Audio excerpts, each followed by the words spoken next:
serving as the front line for entrepreneurs and investors experiencing the country's regulatory framework. The Deputy Executive Director said that despite significant progress, they still face challenges on redundant procedures, limited automation, coordination gaps among institutions, and inconsistent service delivery which affect the ease of doing business. The session, she added, aimed to identify priority reform actions, foster interagency collaboration, and strengthen their partnership with the private sector. And just to inform this body, this workshop has taken place both in Bo and in Makeni. We are bringing the conversation to the people. We're not just sitting around the table having conversations just amongst us at the center, but it's important for us to ensure that even the last man and the last mile understands the importance of the One Social Center. The Attorney General and Minister of Justice said business facilitation was central on how the country delivers on economic empowerment, job creation, and national competitiveness. Alpha Cissé said before the establishment of the National Investment Board, Sierra Leone's investment environment was clouded by fragmented procedures and bureaucracy. He said the National Investment Board, through the One-Stop Shop initiative, could become an indispensable pillar to simplify registration, harmonize agency procedures, and create an investor-friendly environment. As Attorney General, my office is firmly committed to reviewing and modernizing the laws governing business operations in Sierra Leone. Outdated and conflicting provisions must be addressed. Regulatory clarity and investor protection must be reinforced, and the One-Stop Shop Center must be backed by enabling legislation that ensures sustainability. This session focused on interagency coordination and data sharing, digitalization of registration and licenses platforms, legal institutional reforms, empowerment of SMEs and public awareness, and capacity building and feedback mechanisms. SLBC News, Saman Babatu reporting.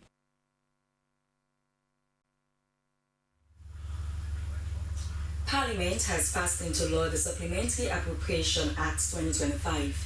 It makes additional provisions for the services of Sierra Leone for the year 2025. The House also ratified the financing agreement between the European Commission and the Government of Sierra Leone for sustainable food and agricultural value chain development in Sierra Leone. Dennis Fraser has more. And the bill entitled the Supplementary Appropriation Act 2025. Presenting the supplementary budget to the House for enactment, the Minister of Finance, Sheku Fantamadi Bangura, noted that the reasons for the supplementary budget were to improve the economy and address global shocks and uncertainties, among other economic reasons. Members, inflation declined steadily from 54.5% in October 2023 to 13.8% in December 2024. Inflation continued to decline in 2025, reaching a single digit of 7.1% in June 2020. Members of Parliament across the aisle were examining the immense benefits of the supplementary budget, used the opportunity to draw the attention of the Minister of Finance on why the reduction in allocation to key revenue-generating ministries. If the revenues have been collected properly, we must probably even overstep the projections. But definitely there is a problem with that. And without those monies being collected, it will be very, very difficult for the government, for the Ministry of Finance to disburse the monies actually allocated. Critical units that you don't understand, you don't underperform. Like agriculture. Agriculture has the tendency to stimulate growth in other sectors. When you starve agriculture, you starve education. When you starve agriculture, you starve health. When you starve agriculture, you starve almost you complement the economy. Crowning the debate, both the leader of government business, Honorable Matthew Sanyuma, and leader of the opposition, Honorable Abdul Kagbo, had a heated debate on the credibility of the budget and slashing down capital expenditure as a reverse of austerity measures. This budget is a clear case of government trying to cut down their expenditure, government trying to ensure that they reduce their expenditure, but because of the utterances they have made on austerity measure, they have decided to give it another nomenclature. A synonym. Exactly. In bringing supplementary budget, it's not because we are afraid of what is happening. It's to push in where our challenges are, and we can be able to meet out what we can solve at the short possible time. That's why it's coming 6 months down the line. And he has explained what is the target. Allocated figures can also be reviewed. In another development, MPs also ratified the 35 million euros financing agreement between the European Commission and the government of Sierra Leone for sustainable food and agriculture value chain development. The grant is intended to boosting productivity through mechanization. There is a 5-year scope in growing cassava, infant food and others. Slbc, Dennis Fraser reporting. The Gold Lion Mining Company in Nimiko, Chiefdom, Kono District has been discovered to be one of the establishments that have been violating local content laws in Sierra Leone. This was made known during an ongoing local content compliance auditing exercise by the Sierra Leone Local Content Agency. Emmanuel Samoa went along. Local content agencies' arrival was like a torch that shed light on the dark areas of Gold Lion Mining Company's violation of local content laws. The light started shining during the introduction when it was discovered that all of the top management staff of the company were Chinese nationals who rely on an interpreter to communicate with the Sierra Leonean staff and visitors. After several hours of the auditing exercise by the local content team, it was realized that Gold Lion Mining Company lacks documents or evidence to prove its adherence to the country's local content laws. Also, no records for local content management team engagements. Because remember, in the local content plan that you submitted, that was approved, you must have committed to it that this is your local content management team.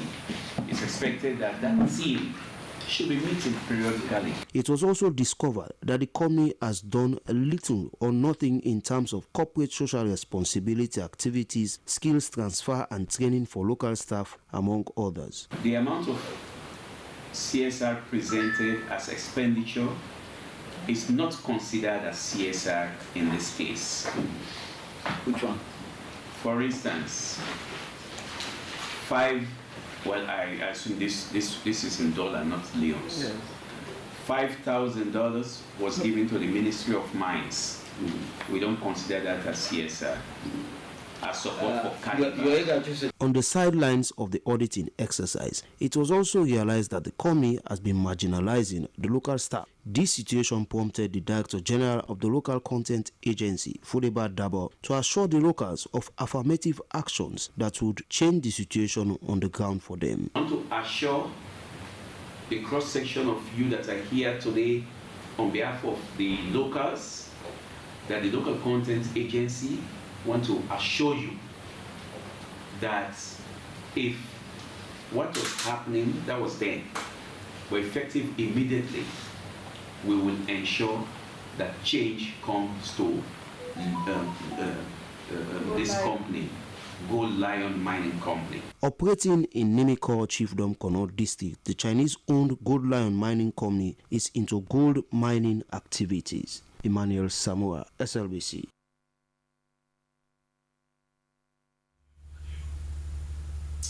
The Teaching Service Commission, TSC, has asked the Ministry of Finance to investigate over 4,000 teachers across over what the Commission deemed as a negligence of duty. TSC spokesperson Jami Victory Sanko spoke more to the SLBC Cynthia Kamara in this interview. In that letter, it is clearly stated that we got to that number as a result of mass legislation and verification that the Commission did. Way back in March and April of 2025, we did a nationwide legislation of all teachers in the country, whether in public schools or government schools, and we also did a verification of teachers, especially those on the government payroll. So we, of course, targeted a wide range of numbers. We covered over 40,000 teachers that are currently in the classroom within the county. So that was how we got to a number, quite a huge number, that are on the payroll but were not verified during that process. Okay, so someone might ask that 1 month to do verification nationwide, someone might be doubting maybe the time wasn't enough for you to arrive at that particular amount of having over 4,000 unverified teachers. Okay, yeah, that's a legitimate concern, but I also want to draw attention of the public to the process that we used. So what we did was we ensured to recruit enough enumerators, people that we recruited that stayed within the communities. Okay, so Jam, we're talking of over 4,000 unverified teachers in government payroll. So firstly, take us through how were they recruited? But I want to show you that these are teachers that have been active in the classroom. So when the Teaching Service Commission started recruitment from 2017-2018 academic year, the way the commission does this is that, according to policy, we're actually supposed to advertise, leave it open for people to apply. But the way the commission does it, because we found out there are so many volunteer teachers, very active, qualified, and trained, are in the classroom. So these have been volunteer teachers that have been very active in the classrooms. They have recommendations that they've been doing their work very well, because since 2017 that the commission has been doing recruitment, we've done recruitment for over 20,000 teachers. A matter of, well, now I have my PIN code, my salary runs in the bank, I can do what I feel like doing, which is actually not supposed to be the case. Okay, so what's the next step? So the next step is to get back. Of course, we are giving the next step, like I said, the next step would be to give our teachers the opportunity to prove that, first and foremost, they are actually going to the classrooms, and to regularize where they are, because it also has to corroborate with the existing pupil-teacher ratios in schools across the country. So we need the system to be regularized. We need it to be in a way that when I check the teacher records, I check teacher records management system for all teachers in the country. I check for Mr. Bangura, and the system tells me that Mr. Bangura is in Sapphire Court School. I can go to Sapphire Court School and meet Mr. Bangura there. Not a situation where Mr. Bangura is supposed to be in Sapphire Court School, but I go to Sapphire Court School, he's not there, and Mr. Bangura is in Lompa School, another part of the country, doing something else. That is the next step, to regularize our data system.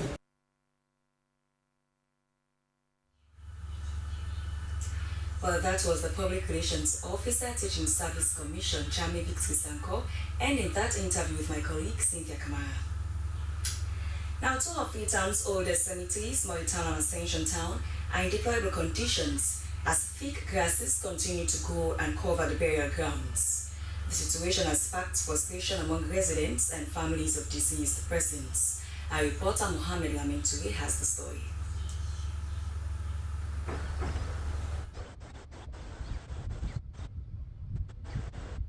Just like a bush, you understand? And a cemetery is supposed to be a place, where people come to cherish the memories of their loved ones who have passed away. Government or the council. We are appealing to the government and authorities to clean this place. It's been neglected for long and needs urgent attention. For make the proof for me and clean. Concerns are mounting over the worsening state of two historic cemeteries in Freetown. Freetown and Ascension Town cemeteries are being covered by giant grasses. Residents say little or no maintenance is done here. Continuous rains have made the weeds grow rapidly. Families visiting the graves of loved ones have expressed sorrow and disappointment at the lack of care. Graves are barely visible beneath dense vegetation, and walkways have vanished into tangible underbrush. For many, these cemeteries are not just burial grounds, they are places of remembrance. Today, they resemble abandoned fields. We can watch in place. Let we see how they turn. We self not happy. There is a life after death. It is painful. We come to honor our loved ones, but the place is covered in bush. It feels like they have been forgotten. They for clean and fine, because they say godliness is next to cleanliness. Without regular brushing or keep up, weeds have taken over, making it nearly impossible for visitors to locate graves or perform traditional rites. At Ascension Town Cemetery, the story is the same: overgrown grasses, block walkways, and a growing sense of abandonment. This shouldn't be happening here. Even the East End Cemetery is in a similar state. These places deserve proper attention. If you go and you see, you could not even say if people in their community they already take care of this bank loan. Despite repeated appeals, there has been no official response from municipal authorities, the Freetown City Council. Some residents have begun organizing their own cleanup efforts, but they insist that long-term solutions must come from those responsible. The same situation here at Ascension Town, it is very bushy. I spoke to the caretaker Mohammed Mara. He categorically informed me that he cannot see anything on camera, but he told me that it is over 4 months now and this place has not been cleaned by the authorities. And then he told me that if I want to say anything or I want to do anything, I should contact the media officer for the Freetown City Council. But it is a situation that calls for urgent action, because from what we can see, this is the last destination of every human, every soul who must be here on a single day. So it is better for us to ensure that the needful is being done. For SLBC, I am Mohamed Laminchwe, reporting from Ascension Town.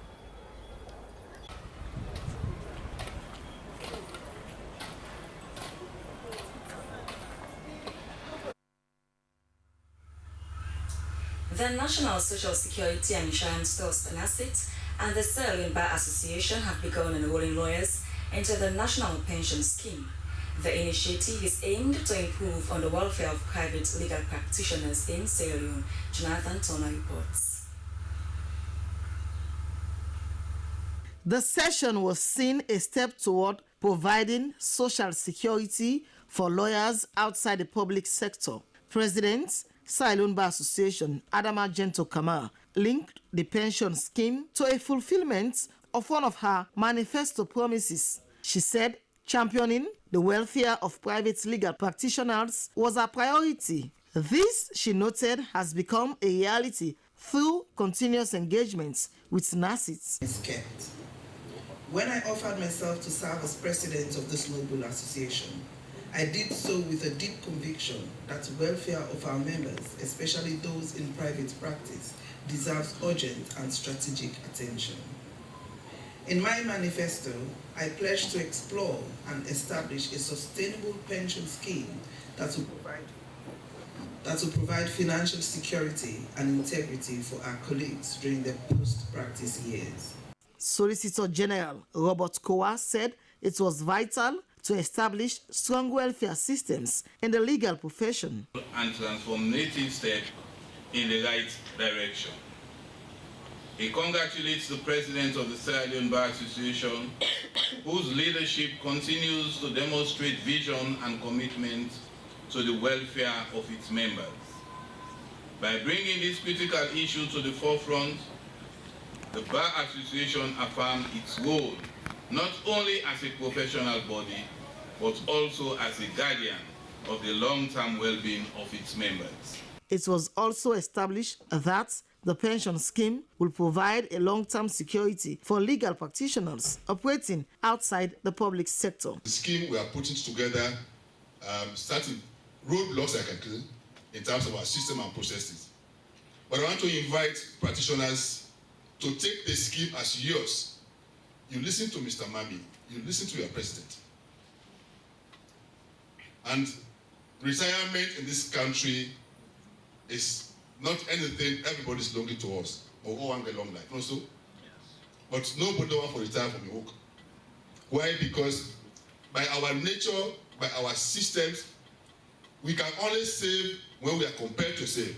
The inclusion of private legal practitioners into the NASIT scheme was said to also support government's commitment to expanding social protection to all sectors of the workforce. For SLBC News, Jonathan Turner reporting.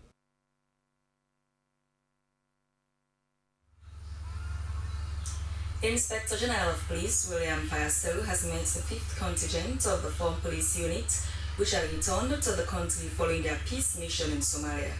He described their performance as good based on reports they had received by AU and UN bodies. Abdulman Sare has the story.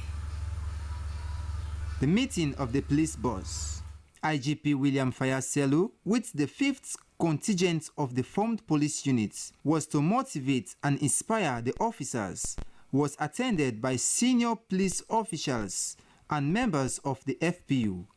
The IGP highlighted the importance of dedication and commitment in ensuring the success of peacekeeping operations. He acknowledged the challenges faced by the officers in the field, but urged them to view those challenges as opportunities for growth and service. 1 year, 9 months, they are working very hard, I know. I get the feedback. Just this morning, I was talking to Dr. Bach. He called me, we were talking, and he spoke very well of our contingent. He spoke very well of how they comported themselves. Although we have a report of people who misconducted themselves twice in the mission, that report is there, and that report is not dead. The IGP further elaborated on the expectations from the FPU members, encouraging them to enhance their skills and engage in continuous professional development. So make yourself relevant. Try, don't sit in one place. Always, we have lots of opportunities out there. Look for it, grab it, and it's yours. Don't say, I can get a bag of rice. No, the more you grow old, the more your responsibilities multiply. So find a way to push those emerging challenges that will come across you in your life. That's why we appeal, teach everybody, talk to people to make yourself relevant. Let people know that you're there. Let people know that you have skills you can use in the job.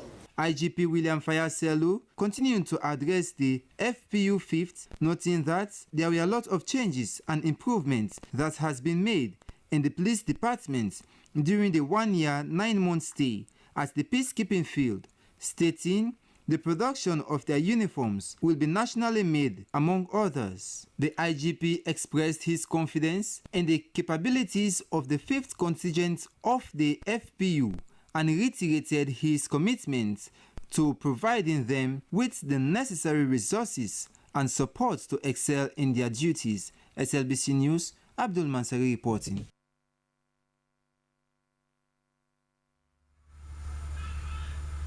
While you're watching news coming to you live from the Sierra Leone Broadcasting Corporation on Channel 31, we continue with more stories. The Commissioner of the Anti-Corruption Commission has said that the police is among the most corrupt institutions in the country. Whilst this is not the first time the police has been accused of involving in corruption, Francis Ben Kaifala believed that police corruption is driven by public perception as police officers interface with the public all the time. He was speaking during a workshop with the Sierra Leone on the fight against corruption.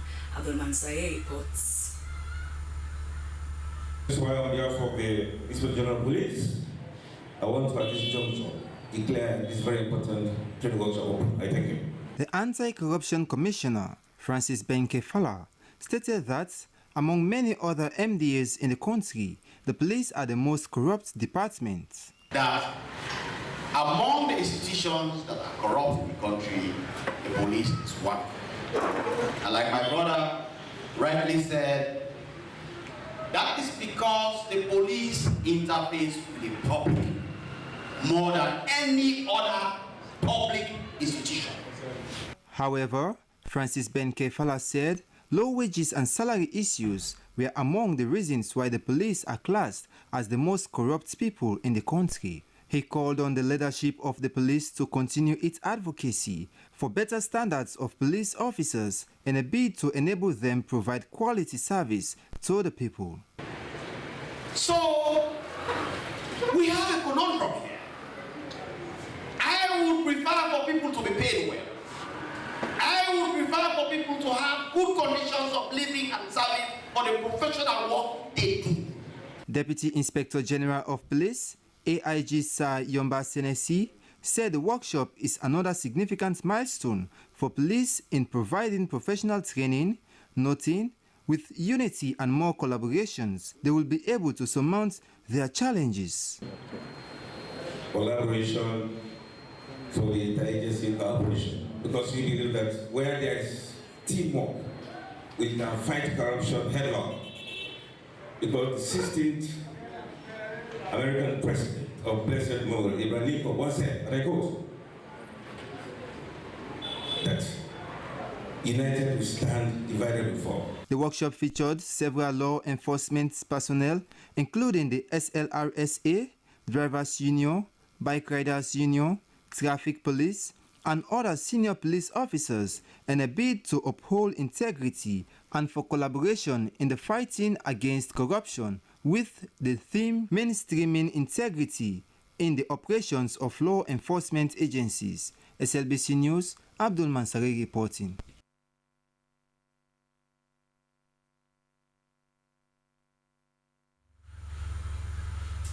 The Sierra Leone Association of Journalists, in collaboration with the Veteran Journalists Union, has opened a book of condolence in memory of the veteran journalist Ibrahim Karim Sierra, who died in June this year. The solemn event took place at the SLAG's headquarters in Freetown, where colleagues, friends, and family members gathered to honor a man described as a pillar of truth and professionalism in journalism. Cecilia Alice has the details. It was a moment of reflection and reverence as members of the journalism fraternity came together to honor the memory of a man whose life was deeply intertwined with the profession he loved.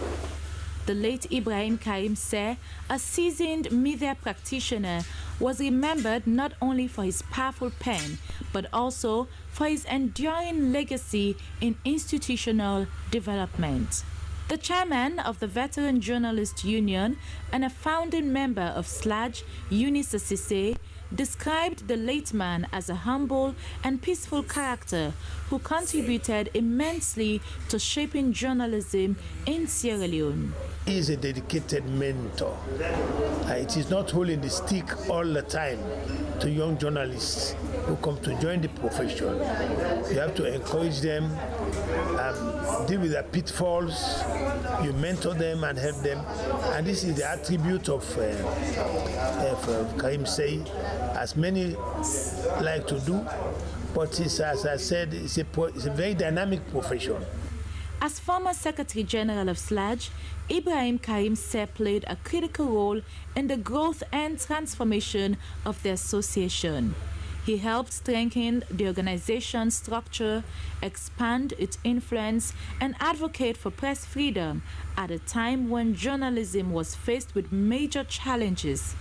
Senior SLAG member and longtime friend Mustafa Cisse described him as an honest and God-fearing man whose commitment to the profession was unwavering. Started Standard Times, we are using the typewriter to publish Standard Times. So we are using the typewriter, and somebody else at another establishment was doing the layout, the desktop publishing. So Karim said, basically, we are using handwriting to write our news items, and then they are inputted on the typewriter before they take to the studio. So if we write and it is not properly written, or writings that need editorial review, Karim Seh is always at hand. Others who paid tribute described him as a father figure, disciplinarian, and a truth teller who believed that journalism must always serve the public interest. Speaking on behalf of the family, the late journalist widow thanked SLAG and VEJU for honoring her husband's memory and appealed for continued support. The late Ibrahim Karim Seh served in various capacities, including as senior editor at the Standard Times newspaper. His passing leaves a void in Sierra Leone's media landscape, but his ideals of truth, mentorship, and professional excellence live on. SLBC News, Cecilia Alice Cisse.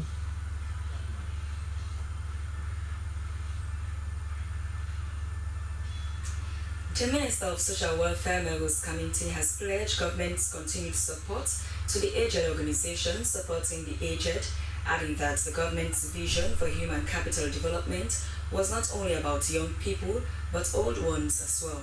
She made that statement during the launch of the DOFA Aged Times magazine. Moses Conte has the story.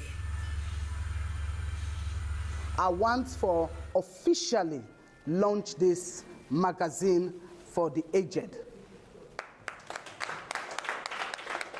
The Dorotoni Organization for the Aged magazine was to document and share stories that have contributed to society so that the younger generation can better learn and emulate good values from these senior citizens. According to the CEO, DOFA, Doreen Barry, the magazine was to bridge the gap between the younger and the older generation to better understand stories of the aged and retain them in their memories. The essence of this magazine is to document and also share stories about our heroes and heroines who are elderly people that have contributed so much in society, so that the younger generation, whom we refer to as Gen Z, can better learn and also try to emulate some of the good values of these senior citizens who have worked so hard for the country. According to the CEO, the magazine will be produced annually in order to bring out ideas and inspiration of more elderly people to reverence their relevance in society. She, however, appealed for support to continue the endeavor. We are encouraging the international donors and local partners and ministries and institutions to come on board and support us. This is a venture that everyone should embrace. The maiden edition of the magazine focuses on the relevance, success and challenges of King George's Home for the aged. We know we have like only one home in the country, the King George's VI home. So we saw it fit that we need to let the general public know that there is this home with lots of challenges. And this is the home where most people who are homeless aged go to. And you don't know what will come out of you when you get old. So it is of essence that we try to make that place be restructured. Minister of Social Welfare, Melrose Cummington, commended DOFA for the initiative in complementing government effort, adding that they will remain committed to support the aged or organizations supporting the aged. The issues of the aged are real issues. It's really, I don't joke for them as well, whether as teachers, whether as medical people, whether in government parastatals, offices, they have made some amounts of sacrifices. In the military, in the police, you name them.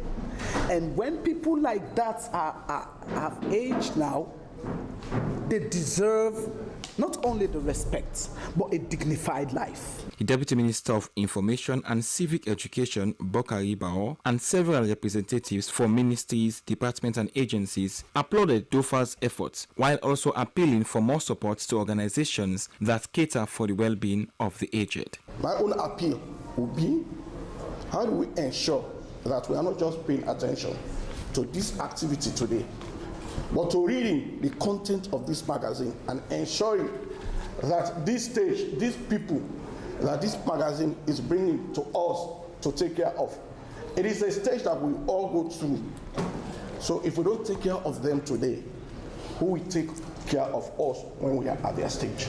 The Dorotoni Organization for the Aged, DOFA, seeks to cater for the interests, welfare and dignity of elderly people in Sierra Leone through advocacy, legal aid and livelihood support. Moses Conte, SLBC.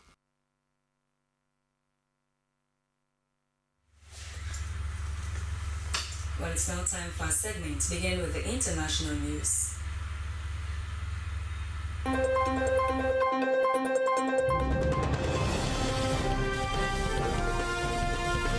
Hello and welcome to the International News Summary with me, Esther Sako. Many Hawaiians heeded official advice to leave coastal areas after a powerful earthquake thousands of miles away near Russia caused tsunami waves to reach the U.S. state and other parts of the Pacific. Large coastal areas of Hawaii, California, Oregon, and Washington and the Canadian province of British Columbia are still under a tsunami advisory on Wednesday morning. However, only a relatively short stretch of coastline in Northern Carolina is still facing a more severe warning, according to the National Tsunami Warning Center. A tsunami warning indicates that widespread flooding is expected or occurring, and those near the coast should evacuate to higher grounds and inland. An advisory means there is a potential for strong currents or dangerous waves, with people urged to stay out of the water. Although residents are able to return to their homes, officials warn the risk of powerful currents can continue for several hours or days before the initial waves, and have urged people to stay out of water. The US will impose 25% tariff on goods imported from India, plus an unspecified penalty for buying Russian energy and weapons. President Donald Trump has said he also criticized India's purchases of Russian military equipment and energy when everyone wants Russia to stop the killing in Ukraine. There was no immediate response from India, which has been negotiating a trade deal with the US for months. This Friday is the latest deadline for India and other countries to either reach a trade agreement or face increased tariffs. Tariffs are taxes charged on goods imported from other countries. The US president has repeatedly taken aim at India's high tariff, branding it a tariff king and a big abuser of trade ties.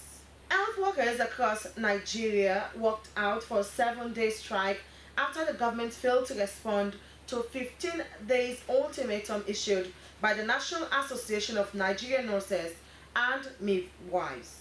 Now the country is bracing for a total shutdown of nursing services in all federal medical centers, including teaching hospitals, specialist hospitals, and high centers.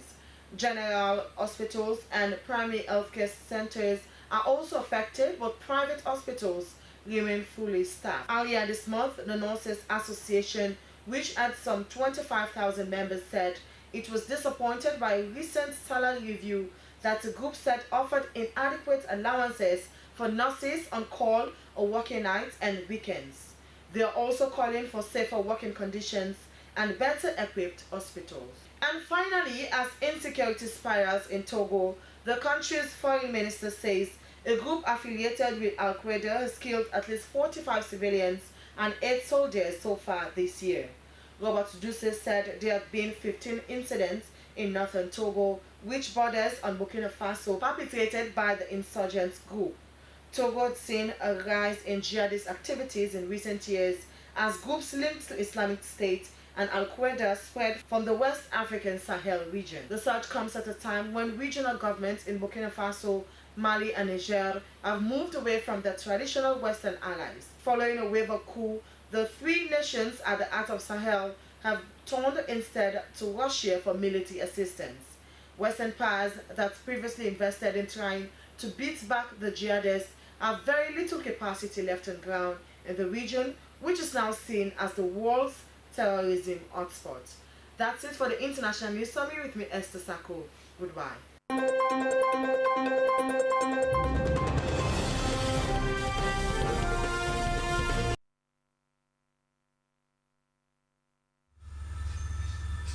Well, away from there, let's join our business desk for some latest updates.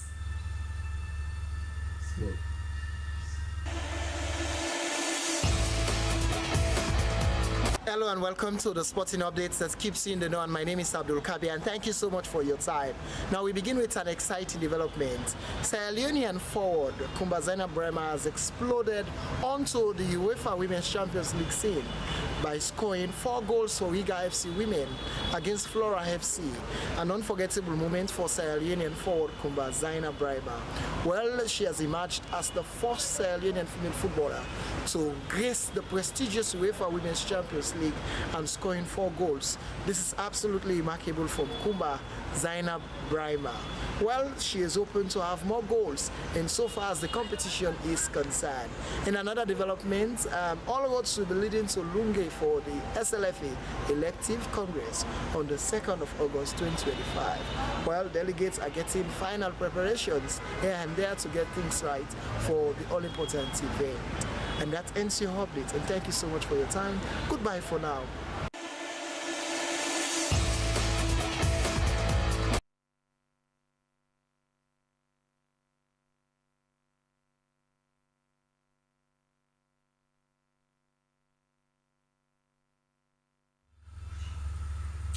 Well, many thanks to our sports desk for that latest update. Now to end the news, the main points again. President Julius Maada Bio has said that the ongoing 14th National Delegates Conference of the Sierra Leone People's Party was a defining moment for the party's future and leadership. A study of plantain and Yaliboya Islands conducted by the International Organization for Migration and Environment Protection Agency has shown an urgent need to mitigate the effects of climate change on the coastline. And the National Investment Board has moved to improve local investment opportunities by holding a mapping and designing public-private dialogue on the theme Building a Smarter One-Stop Shop Center Business Environment. Well, that's how we wrap up this morning edition of News Hour from the SLBC. I am Esther Susanette Basi. Up next, a Good Morning Sierra Leone show. Continue to stay good.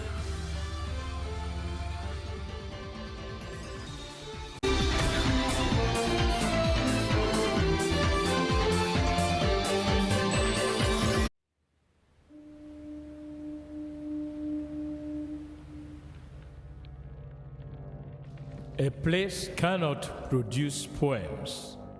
It can only not prevent them. And Freetown is good at that, for Freetown has its own sudden elegances. People are slow to leave it, quick to return. And there are others who come for a year or two and stay for a lifetime, sensing that they found a city that is in the world, yet sufficiently on the edge of it to have a different resonance. Let me tell you something about this city. All of us, we're all just passing through, and we've all been here forever. Those who came, those who stayed, those who never returned. Tides turn, seasons change. We've waited and we've watched. But we've always been here. We've always listened, because there is a different resonance here. It comes from the river, and the land, and the sky. It's our place. All of us. This city belongs to everyone.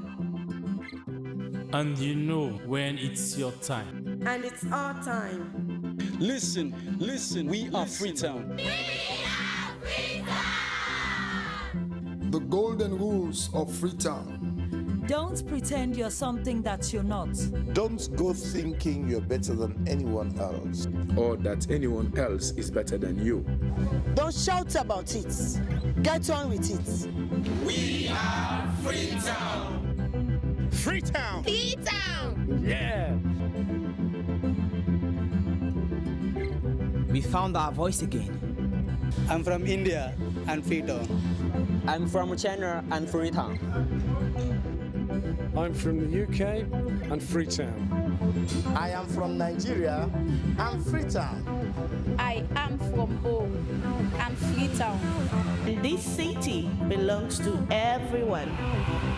The fishermen, The taxi driver, The barber, the drummers, the dancers. all of us. All of us. Everybody. We are Freetown. The past is ours. The future is ours.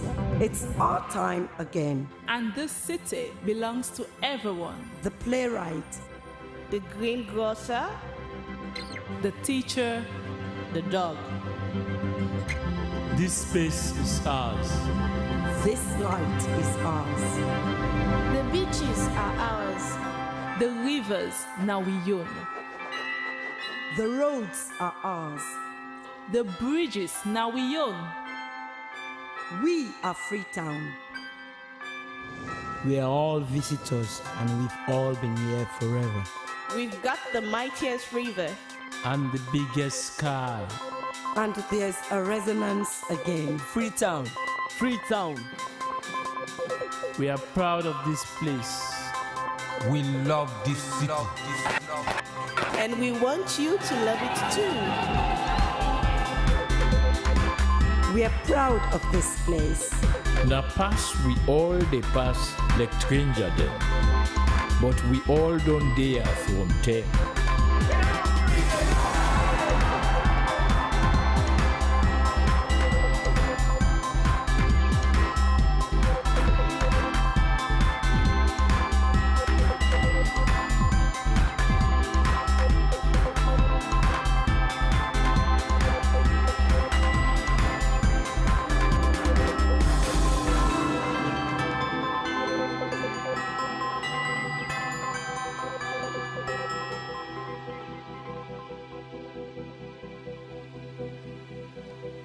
Come here, and you'll feel it, that end of the line sense of freedom. Say yes to Freetown. Say yes to freedom.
Around the water side.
A place cannot produce poems. It can only not prevent them. And Freetown is good at that, for Freetown has its own sudden elegances. People are slow to leave it, quick to return. And there are others who come for a year or two and stay for a lifetime, sensing that they found a city that is in the world, yet sufficiently on the edge of it to have a different resonance.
Hello dear, it's a hearty welcome to your breakfast program. Good morning, Sierra Leone, reaching you live from the Sierra Leone Broadcasting Corporation television on channel 31. Today happens to be Thursday, 31st day in July 2025, and the very last day of August in this month of July 2025. Remember, this program starts your day with analysis and divergence of views on news and current affairs happening in the country. And I am a presenter, Dennis Fraser, coming up in the program.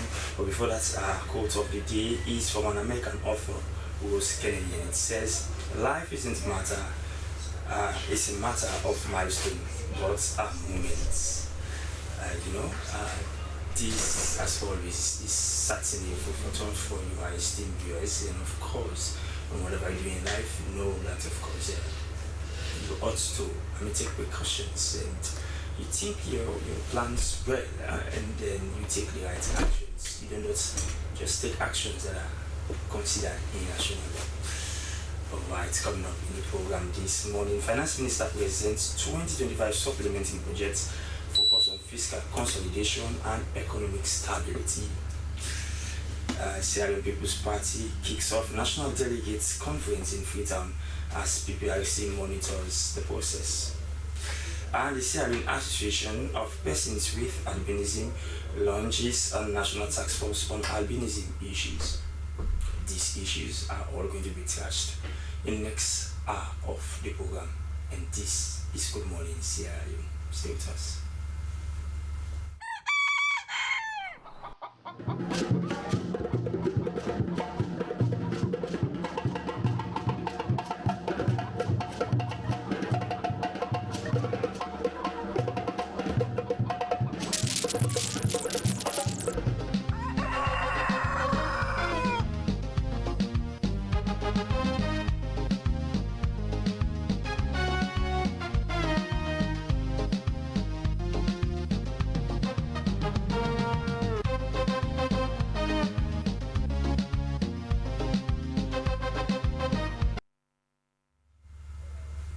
Welcome back. The program is Good Morning Sierra Leone, reaching you live from your public service broadcaster, the Sierra Leone Broadcasting Corporation television on channel 31 and across our social media streaming platforms.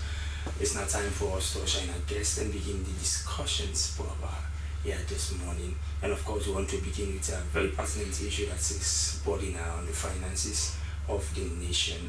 As you must have heard in the news, the Minister of Finance, Sheikh Ahmad Fantamali Bangura, on Tuesday 29th July 2025, laid before Parliament the Supplementary Appropriation Act 2025, a financial measure aimed at revising government spending and revenue projections in line with the change in domestic and global economic realities. Presenting the supplementary budget to members of Parliament, Minister Bangura emphasized that the theme of the revised fiscal framework is fiscal consolidation and budget credibility for sustainable microeconomic stability. He explained that while Sierra Leone has recorded strong microeconomic gains over the past years, the combination of global economic uncertainties, reduced aid flows and revenue shortfalls necessitated an adjustment to the original 2025 budget. But what must have precipitated this?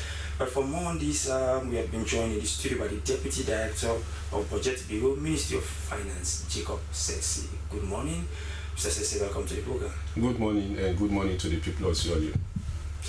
Very well. So take us head on.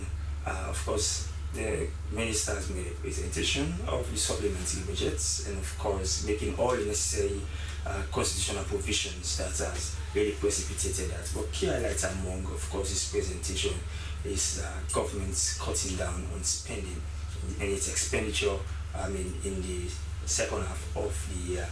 You mind giving our viewers background towards this? And not forgetting the inflation rate, as many it is the single digits. That isn't that so awesome to really build. Yes, thank you.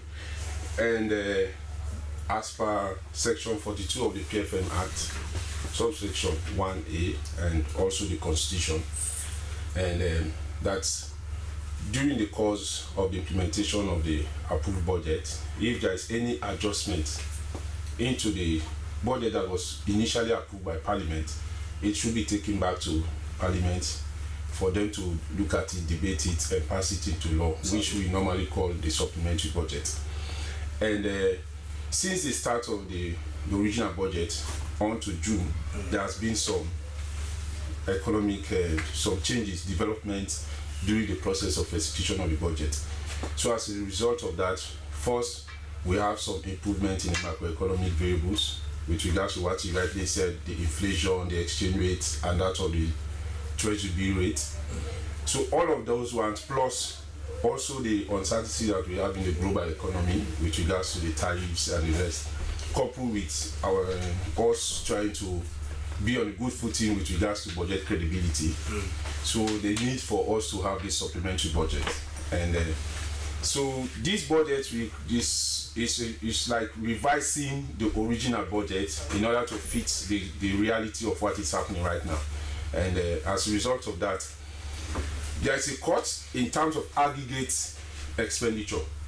But in between that aggregate expenditure, there are areas that were also increased with regards to the expenditure levels in terms of the detail. Because it's like if one area is going up, another one should come down. Because at the end of the day, when you are taking your budget to Parliament, every budget in the world should balance. That is to say, having your revenue as against your expenditure and your financing. At the end, the gap should be zero. Nothing should be there, should be zero. So as a result of that, in between, there are adjustments with regards to the expenditure. First, we have a shortfall in revenue for the start of the first year, the first half, which is January to June. In that again, the shortfall is from quarter one. Okay. And during the process in quarter two, NRA were able to meet their targets and surpass it slightly. So in overall, the targets for quarter one and quarter two, because of even though they overperformed based on their target, they could not cover what has happened in quarter one. So as a result, in aggregate, there's a shortfall in domestic revenue. And because of that, there's a need for you to balance out the budget. There's a need for you to also make sure that the expenditure is also cut to cater for that cut, for that shortfall in domestic revenue. However, in as much as we try to do that adjustment, some pressures emerged and came up For example, the payment to IPPs for independent power producers, both the current and the outstanding payments surmounted more than what we have in the original budget. So there is a need for us to revise that number. So it moved from 875 to 1.1 billion. So as a result of that, that's an increase. And also with regards to the debt service that we are paying, the domestic debt service or interest, total interest payment. So as a result of that, there is also an increase from 7.4 to 8 billion. So as a result of that, again, there is an increase. So if those two are increasing, so you now look at the other categories of expenditure that need to come down in order for us to balance the budget. That led us to look at the goods and services as well as domestic capital. Okay. Look at them, cut them, and fit into the numbers. At the end, we have a supplementary budget which is balanced, taken to Parliament with regards to all those improvements. Yes, Mr. Sese, in as much as, of course, you had a budget that was well balanced, as in your submission area, one bone of contention that members of Parliament had to grapple with was the fact that they highlighted that if you're talking about budget credibility, you are talking about leveraging on the budget stability, and you are cutting down spending expenditures, previous allocations that were allocated to key government revenue ministries that are really generating revenues for and on behalf of government, and then you call that budget credibility to the budget. Whereas they highlighted, of course, that is stated in the supplementary budget that Office of the Chief Minister receive additional budget allocation, and that same for Office of the President. Do you think that was prudent, financially prudent in the form of fiscal discipline? In fact, that is what makes the budget credible and prudency and transparency in the budget. If not, we would have just show the numbers and hide them. But because we are credible, we are transparent, we want to bring them. And each of those numbers, there are reasons for the increase and the decrease. That is why this is not, we said this is not an austerity budget. It is a revised framework for us to fit in order for, every nation, the anchor of the budget or the economy or whatever is on the deficit. So how do you call it budget? Will you name a budget a non-austerity budget when it has to really, go into other budget allocation and reduce from them, taking away from them? And this we are supposed to even have been, disbursed in the first quarter of the year, and then now you are deducting from these particular allocations, and then you are saying that this is not an austerity. No, it's not. And like you rightly said, some areas are increasing. Austerity don't increase in any category. Okay. You continue to cut. But this one, there has been adjustments in between. That is to say, you are reprioritizing the budget. You are reprioritizing the budget or the framework of the budget. For example, with regards to what you are saying for the Office of the Chief Minister, the Office of the Chief Minister has a very huge task on his desk that has to do with the implementation of the recommendations of the tripartite, which is for good governance and democracy in Sierra Leone. So as a result of that, you have to budget for that. And that is why it was accepted in Parliament by both sides of the aisle, both the opposition and that of the ruling party. That this, because it's a task and they accepted it, and it's a recommendation that emerged from both parties, it was accepted. So therefore, there's a need for you to implement, and implementing those recommendations needs additional resources. So that was why we provided it in the budget, that those resources should be provided in order for us to have good governance and democracy in Sierra Leone, coupled with the one for the Office of the President. As you know, the President is the chair of ECOWAS, that is one. Okay. He's also the chair of the C10. And it's also the one anchoring the APRM, the Africa Peer Review Mechanism, in terms of good governance and democracy for Africa. So all of those ones carry cost. And if you say you are not going to budget for them, it's like you are saying, let the president don't work. Let the president don't be the chair of those institutions. Also, the UN, We are still part of the Security Council, and there are meetings and other things that needs to go. And all of those costs, expenditure to the UN and this, are all catered for under the office of the president. So there are costs that you cannot identify, which are costs which you think, you yourself can think that they should be funded. So we took all of those ones and put them under the office of the president for people to see that this is with all these variables you are now highlighting, keeping a delicate fine balance, I mean, maintaining your stance in, of course, bringing inflation to its BRS minimum.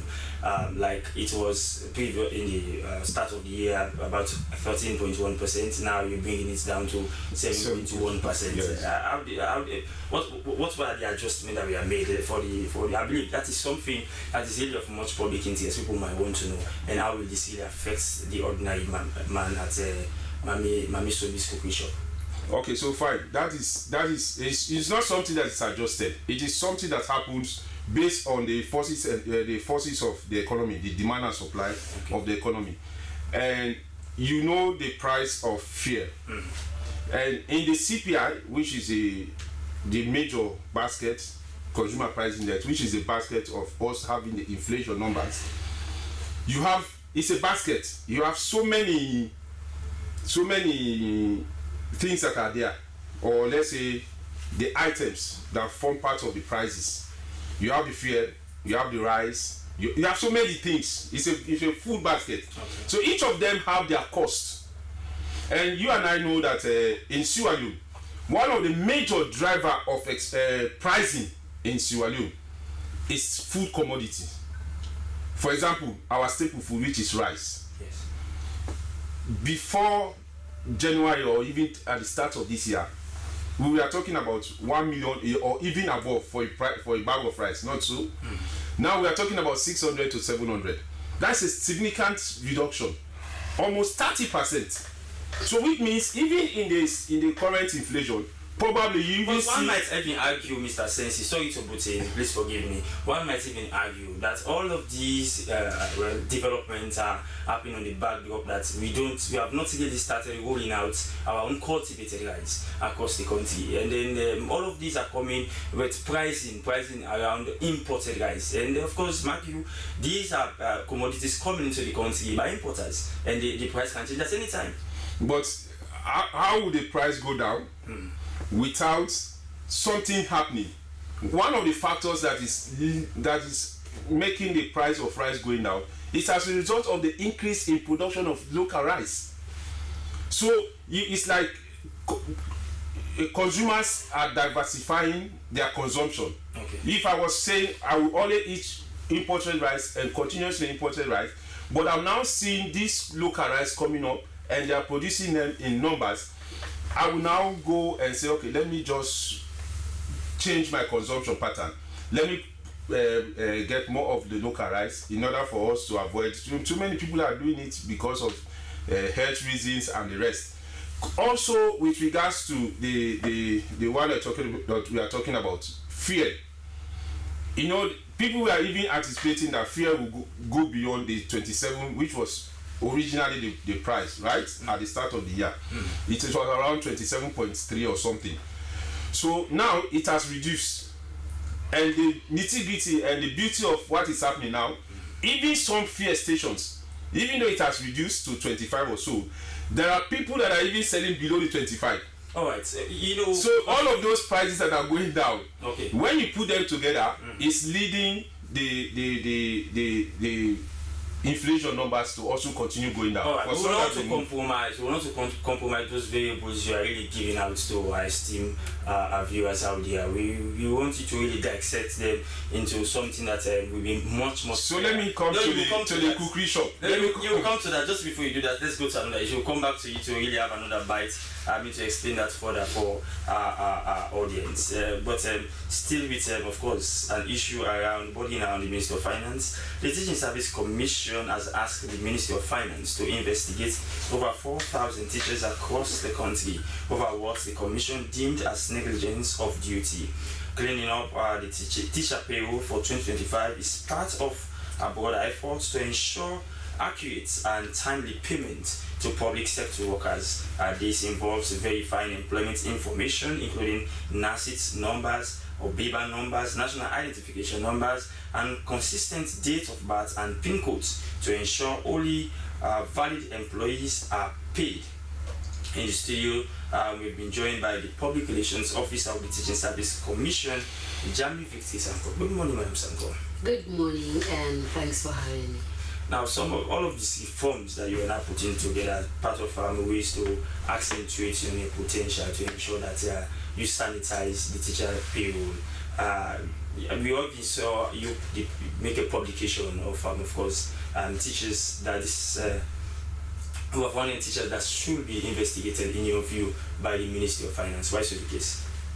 Well, like you rightly said, we have been working. I just want people to know that the Commission has been working around the clock since its establishment and functionality in 2017.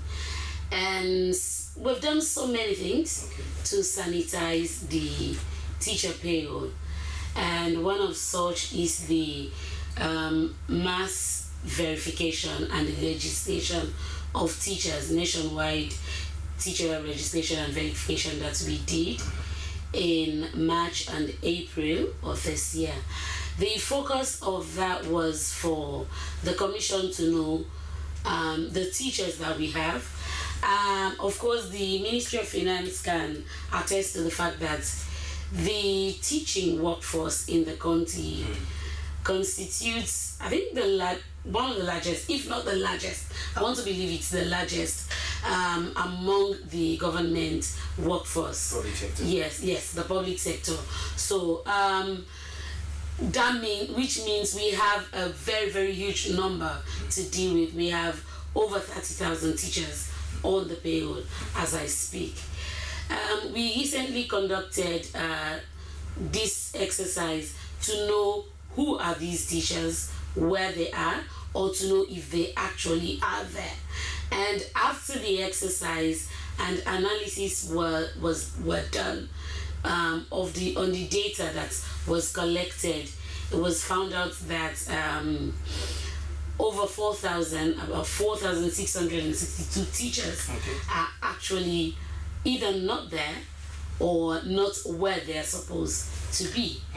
And that after we have come to this realization, there are varied steps that we could take. In fact, what we did as a commission was 2 months after that, the completion of that exercise, I could remember in May again, there was an extension. We gave, I think it was a 2 weeks extension where teachers were asked to come forward. Maybe you were inadvertently left out during the verification exercise, you can come forward. That particular extension period elapsed. In June again, we also gave another 10 days extension period, and that elapsed. So if at the end of all this time, from March to June, we still see 4,000 and more teachers that have not come forward, it was befitting that we go to the next step, which is inform the Ministry of Finance that you pay this amount of teachers, but we want you to know that this particular number, we have done an exercise and they are not there. Over 4,000 teachers is a open sum that one can even think around. I mean, part of you conducting this verification exercise, I believe you might have picked up this particular amount. That's actually when you're stating that you are investigating them for negligence of duty. Yes. So that begs the question, if one listener that might be even following the program now might want to know, I mean, during the process of you doing your verification exercise, did you as well go the extra mile to really check them whether these teachers, in the first place, were these PIN-coded teachers? Of course, we are actually talking about PIN-coded teachers. So we did, the exercise was in 2 phases. We had the registration. The registration was for all teachers, whether PIN-coded or non-PIN-coded. And during the registration, now the enumerators were charged to, when you meet a PIN-coded teacher, that PIN-coded teacher has to be verified, which means you have to verify the teacher's NIN to make sure that, okay, this teacher has a PIN code and this teacher is currently teaching in this school. And also, as they went out, we gave them list of teachers that are already on the government's payroll. Okay. So when you go to the school and say, okay, you're going to this school, and in this school, it is expected that 30 teachers in this school are supposed to be there because they are being paid by the government, and as per our record, they're supposed to be in this school. So the enumerators went, so they came back with the information to say, okay, we went, and maybe out of 30, there were only 15 that we found that were in the school. Or maybe out of 30, there were 20. Or maybe out of 10, there were 6 or 5 that we found in the school. And that was the data that were put together. And you also spotted on our morning coffee program to say, of course, whilst you were doing the verification, after the process of when the enumerators completed their process of gathering the data they were collecting, you also added an extended window for these teachers to come forward and see. Aside from negligence of duty, what other anomalies were identified or observed by the commission? So, okay, negligence of duty is one, which means teachers that are being paid but they are not showing up to do what they're being paid for. Secondly, so another... In other words, it's like monkey the work babu the eat. Yeah. Okay. Another thing that we observed was the fact that that there are teachers that have died for like the past 3 to 1 year, and these teachers, their names are still on the payroll. They're being paid every month, but we found records that these teachers are no longer in the classroom because they passed away. There were also instances of people who were on the teacher payroll. They're no longer there. They're active in other jobs, some even within the education sector. Example, we have school quality assurance officers that were recruited from the classrooms. They're still on the payroll, but they are not in the classroom. Well, yeah, they are not in the classroom. So all of these variables will, of course, have to be investigated. All right, Jamie, just before moving to something else in the program, now that you've shifted the goalposts to that of the Ministry of Finance, what are you really expecting as a commission? Well, what we're expecting, of course, the Ministry of the Ministry of Finance has started, because what we see now, I'm sure we are talking about this now, because after we shared the list with them, they shared with the banks where these salaries are running. And what we saw over the weekend on social media was the fact that one of the banks actually published on social media. Well, actually, as a commission, we have published in our district offices the list. And what we expect at the end of the day is where these salaries are running to be investigated. And what we expect, of course, their salaries will be stopped, because it's either you're being negligent, or you're not there, or you're dead, or you're busy somewhere else. Someone has to explain. Someone has to explain. The salaries will be stopped, but not just that. For example, let's say somebody that has died 3 years ago, they will have to investigate if the salary has been running 3 years ago, who's been collecting it. If nobody's collecting it, then it has to be retrieved to the consolidated fund, to be sent back to the consolidated fund.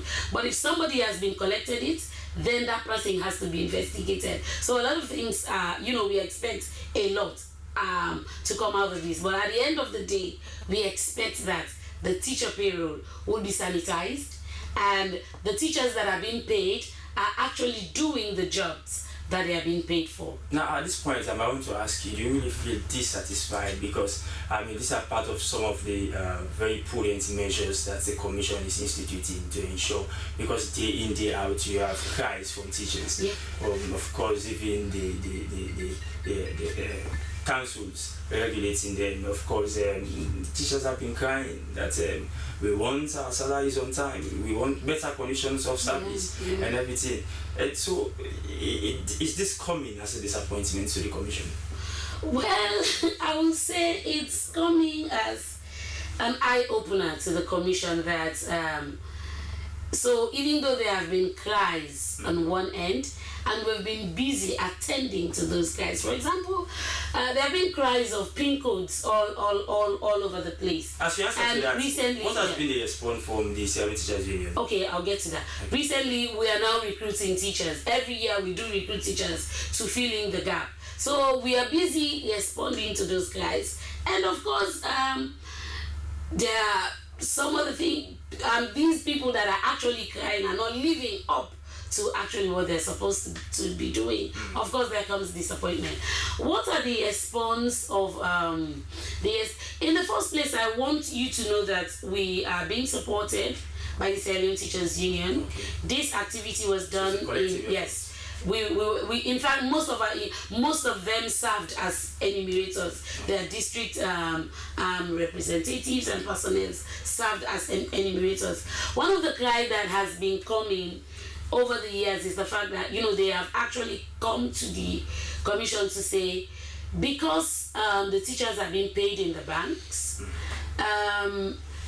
most of them now, this is what is responsible. We want the commission to come, institute some things that we regulate them or that we enforce their stay in the classroom.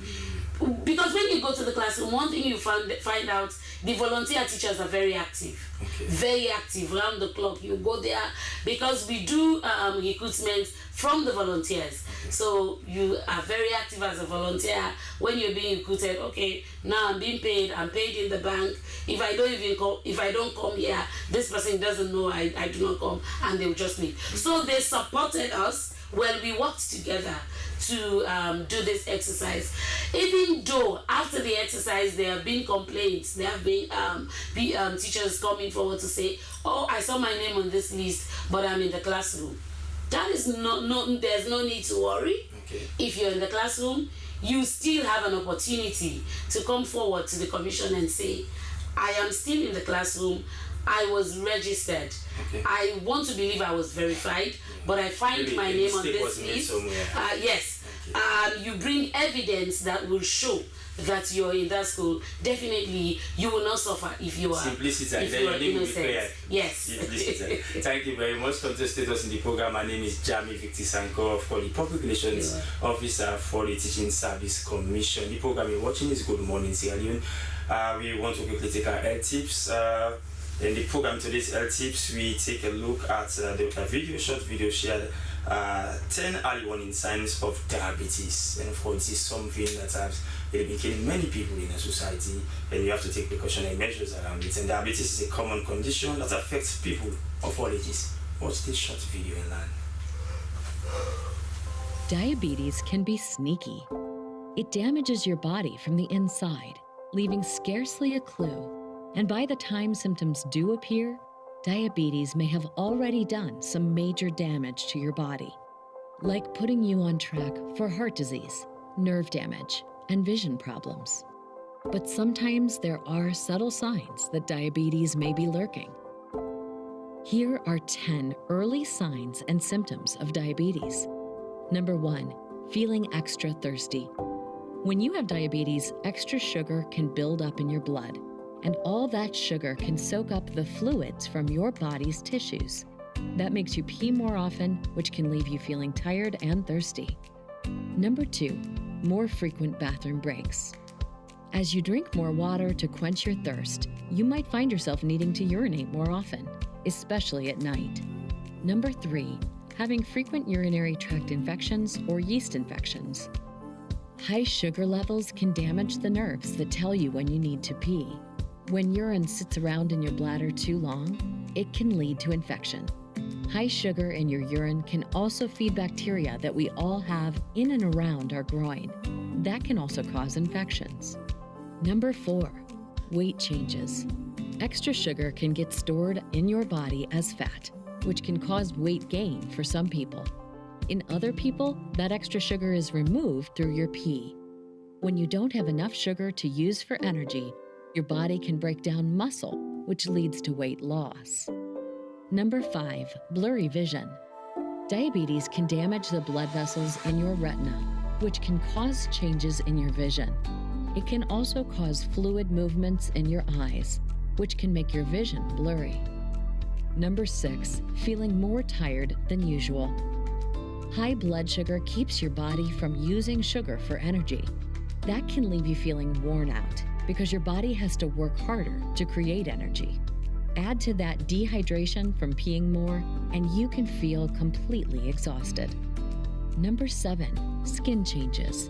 Diabetes can damage your blood vessels and lead to small, rough spots on your skin. It can also cause darkening of the skin folds, a condition called acanthosis nigricans. Number 8, numbness or tingling in your feet.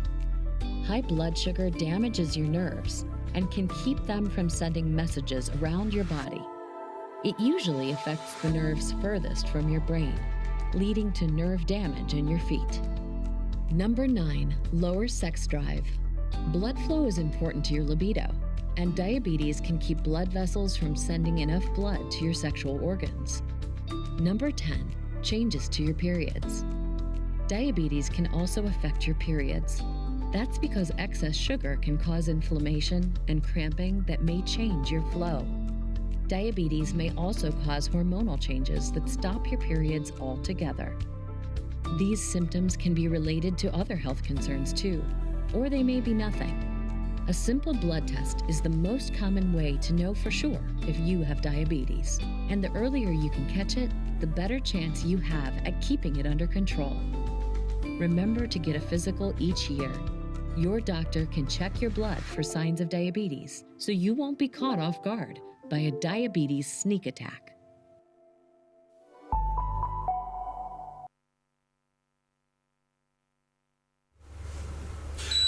Welcome back. The program is Good Morning Sierra Leone, reaching you live from the Slbc, and we hope you've learned a lot from those 10 warning signs of diabetes, a dreadful health condition many as goes to battle with.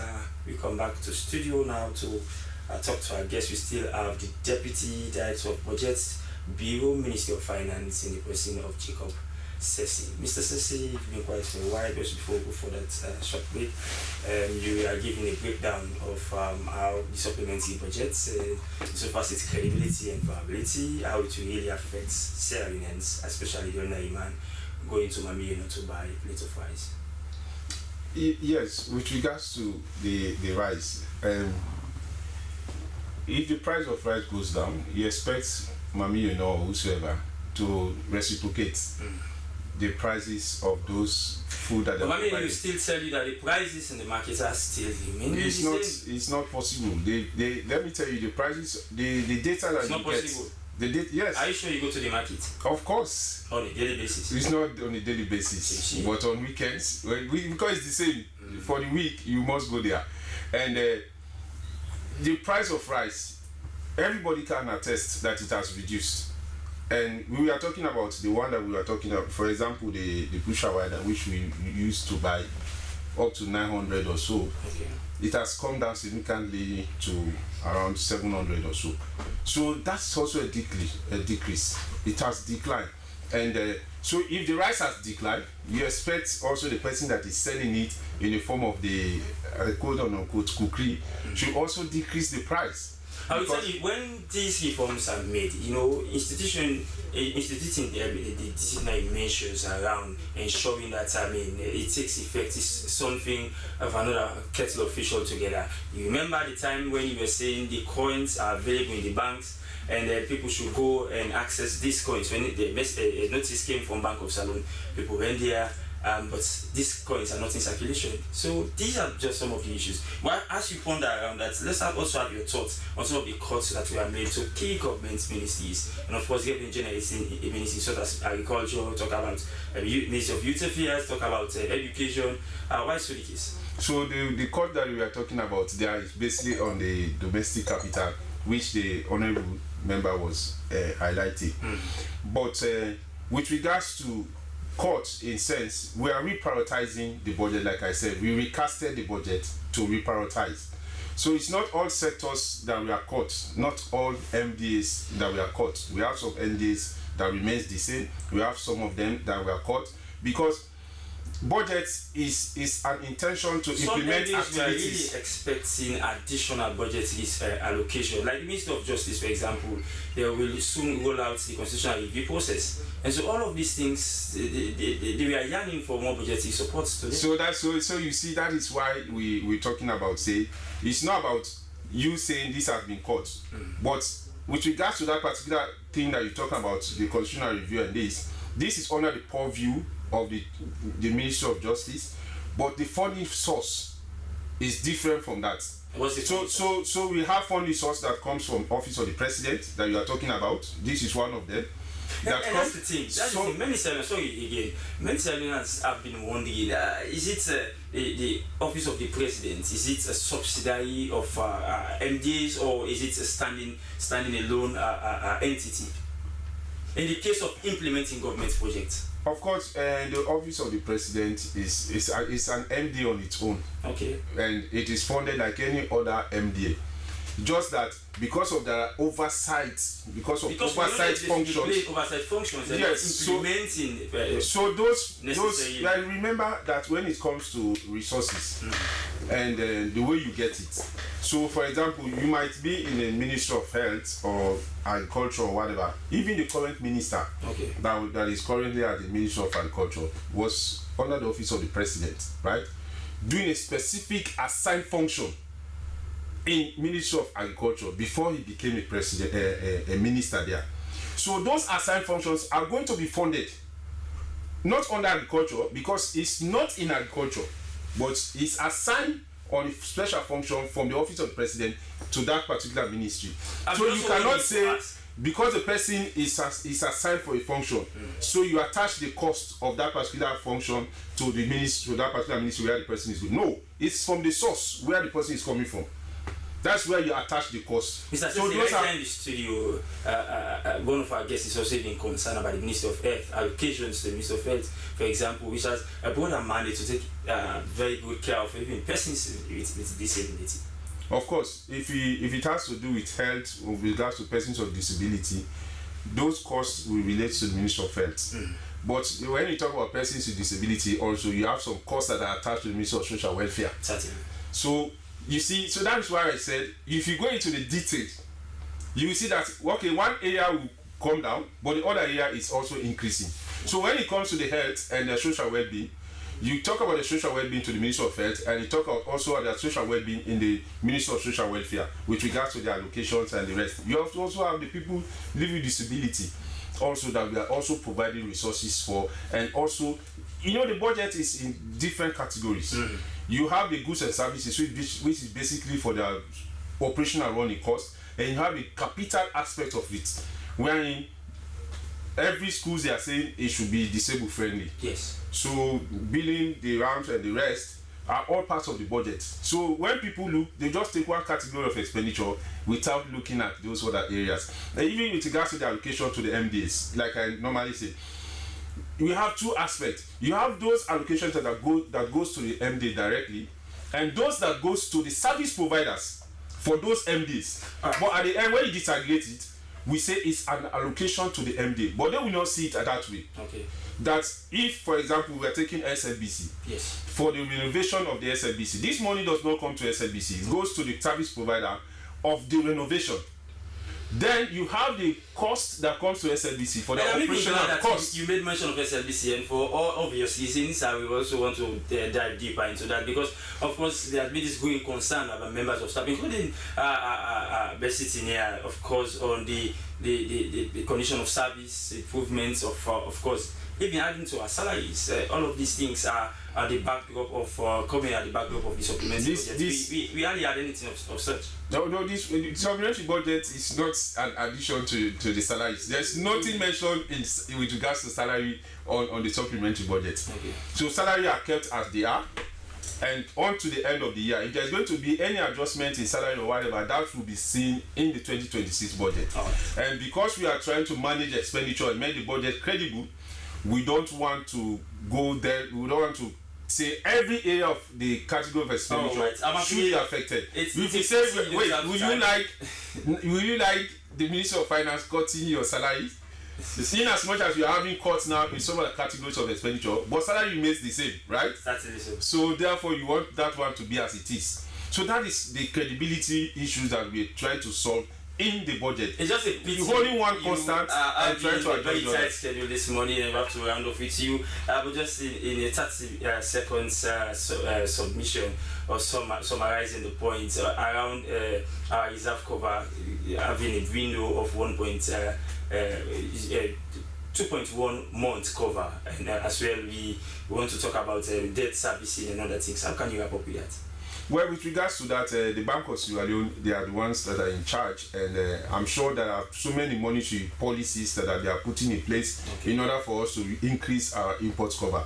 And above all, we as people of Sierra Leone, we need to also engage in productive activities, productive sectors, in order for us to increase our exports. No sooner we do that, we'll have more reserve, and our import cover will also increase. And we know this fiscal consolidation, of course, will bring budget credibility. Of course, that is the essence why the the supplementary budget. Thank you very much. Of course, is Jacob Sesi, the Deputy Director of Budget Bureau at the Ministry of Finance. We turn out another issue in the program, which is also of paramount interest. The Sierra Leone Association of Persons with Albinism has officially launched the National Task Force on Albinism Issues in Sierra Leone. The National Task Force was established to tackle the unique challenges faced by persons with albinism, including stigmatization, discrimination, and limited access to essential services such as health, education, and employment. The main objective of the task force are to raise awareness about albinism-related issues, promote inclusive laws and budgetary support, coordinate effective efforts among government ministries, departments and agencies, civil society organizations and community stakeholders, and oversee the implementation of effective programs throughout. Now in the studio to talk more on this, we've been joined by the Executive Director of the Sierra Leone Association of Persons with Albinism, Mohamed Kamara. Good morning, Mr. Kamara. Good morning.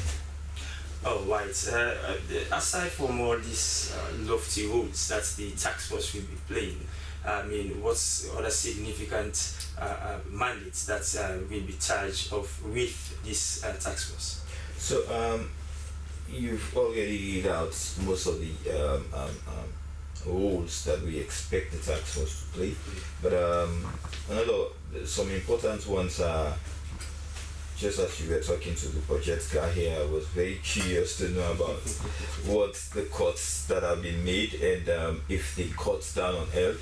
But he's saying Ministry of Social Welfare is also, yes, we know. But we also want to know if the cuts, where the cuts were and where the additionals were. So, because we want to know exactly.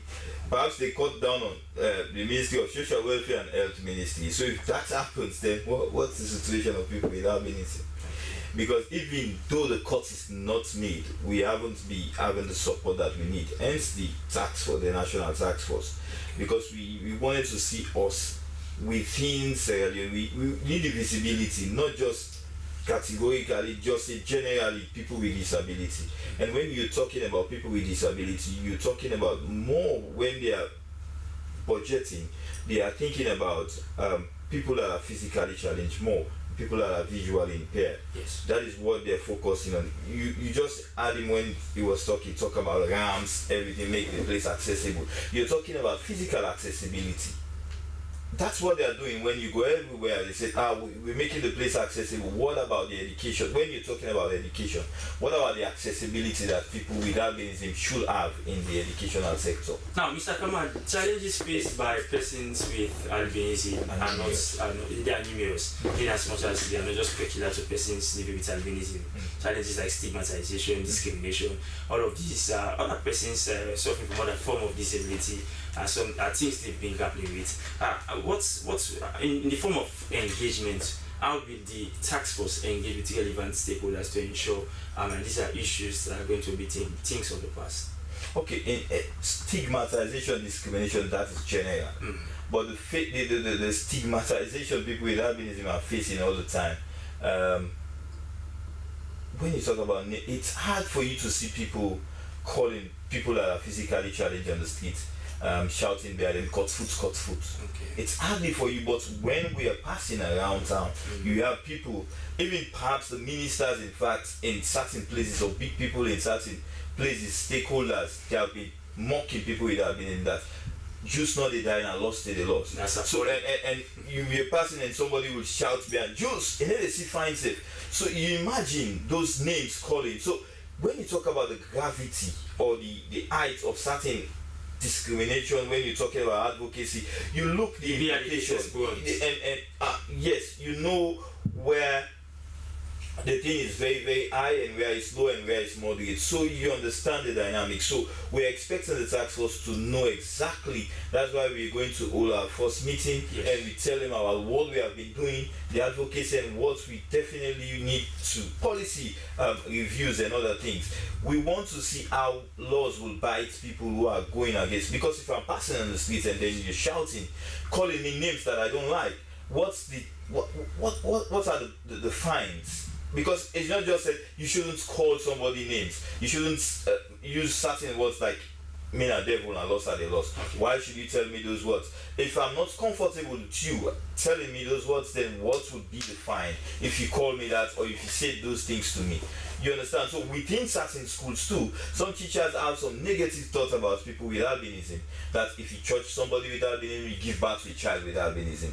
If you understand, these are devils and all. So if somebody who is teaching, giving education to people have those concepts, those mindsets, you understand, how will that person treat a child with albinism in school? So the variables are like things that are very, very serious, but people don't know the dynamics. So because they don't reach out to the organizations, the people that are living with the experience to make certain when you talk about certain laws, when you're making laws for people with disability in general, call all the different categories, let them explain to you the challenges that are facing.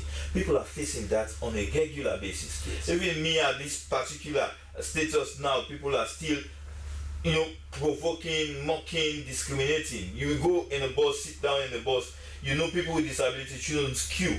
You go there to go in front, to go in the bus, people will tell you, why make you, they can't cut the line? You understand? So the understanding, and we need people like stakeholders. We invited the TSC too to be part of the task force. So if they were part of the launching there, so that's the senior representative there. We want people to be in the task force. Perhaps things will change. Perhaps people will understand the challenges that we're facing, that we're suffering in silence. But people are not considering us, because when you're talking about people with disability, you just think about people that are physically challenged. Because if you're talking about radical inclusion, you're providing booklets, books and other things, and you're not thinking about books that would suit people with albinism. How will they learn? Why would they be on the same stage with other students in the classroom? You might say that person is physically challenged, they can use RAM, but that person is a person with albinism who cannot stand in the sun, and assembly during the afternoon shift, everybody will stand in the sun, and the sun, so you understand? Yes, and you don't know about that condition of persons with albinism, that it will cause skin cancer, which will lead to the early death. So people need to understand, and we need to normalize albinism in Sierra Leone, because that's where the action will be taken that will be beneficiary not just for us, but for the future people with albinism who are coming in the future. So we want to see how we can lay the platform. It should be systematic. We should not be begging for certain services that due us. And there are laws that are being implemented, but we want those laws to reflect our needs and wants. Because if you have a category or portion of the citizenry that are living with albinism, which are affected by climate change, the effects of climate change, low vision, all those dynamics, the mocking, because the provocation will not start with the discrimination, or the provocation will not start with the person. It will start with even the mother, the parents. Fathers are abandoning their daughters, their child, because of the stigma that attach. So people need to consider the dynamics about albinism, but you not know sitting in your room thinking that you know everything that is happening with other category of people with disability. Working with just like the commission, who perhaps, you understand, don't have everything that's concerning other category of people. Man, I can only imagine some of these challenges you are highlighting, and of course I really empathize with you in so far some of these challenges you have been pointing.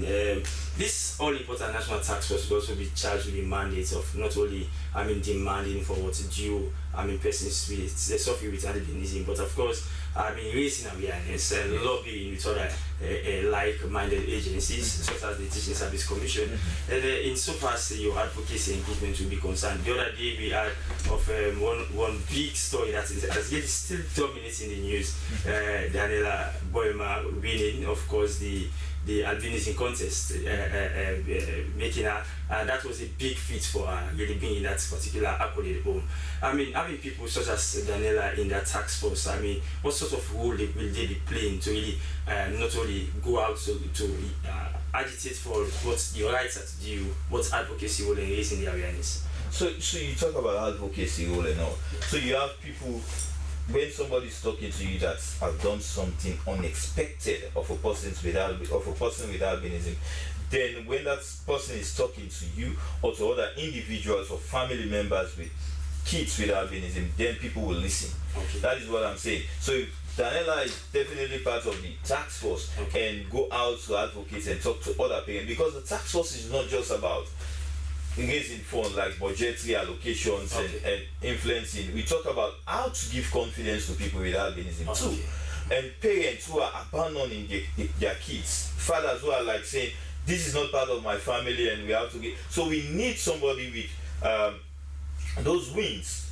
The win is not just for the albinism community, it's for Sierra Leone, because we represent country, okay, there. We represent Sierra Leone there, not just the albinism community. So if we're talking about how people should amplify the win, we yes, they are talking about it everywhere, okay, but we need actions taken. Like you say, we appreciate this person for doing this, okay, and we are neglecting, we are sidelining, we are isolating people with albinism, but they come with lawyers. When you talk about pageantry in Sierra Leone, I don't believe anybody have gone out representing Sierra Leone in a pageantry that has won it and come with it in Sierra Leone. So we've done that. So what is the government? What is other ministry doing? Exactly, such a remarkable achievement. We're going to speak about such a remarkable achievement, but continue to state us in the program is Mohamed Kama, Executive Director, Facilitation with persons with albinism, talking to us there. We quickly turn to another segment in the program. And it's the edition of reviewing the front pages of our local tablet. For that, I begin with the Comfort Times newspaper. I talk with headline: SLPP elects new executive today. APC flag bearer race by Mahmoud vows to restore grassroots leadership.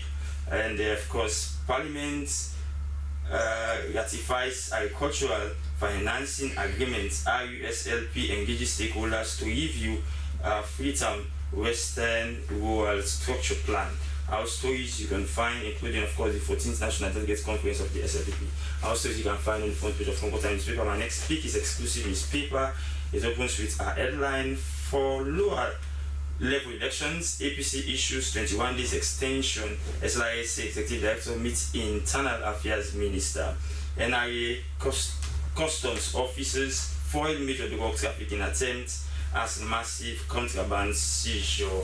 My next pick is Independence Observer newspaper. It opens with a headline here: contraband seizure, NIA foils massive drug trafficking. Dr. Ibrahim Bangura, many says he should lead APC. Also, you can find on the front page of the Independence Observer newspaper. My next and final pick is the Premier News newspaper. It opens with about new economic measures targets bloating debts. To go with that story is a portrait of the Minister of Finance, Sheikh Ahmed Fantamadi Bangura. Economist shows resilience amid budget shortfalls and external pressure. RUSLP workshop pushes forward urban planning for Western area. Also, you can find FCC launches CBD restoration blueprints.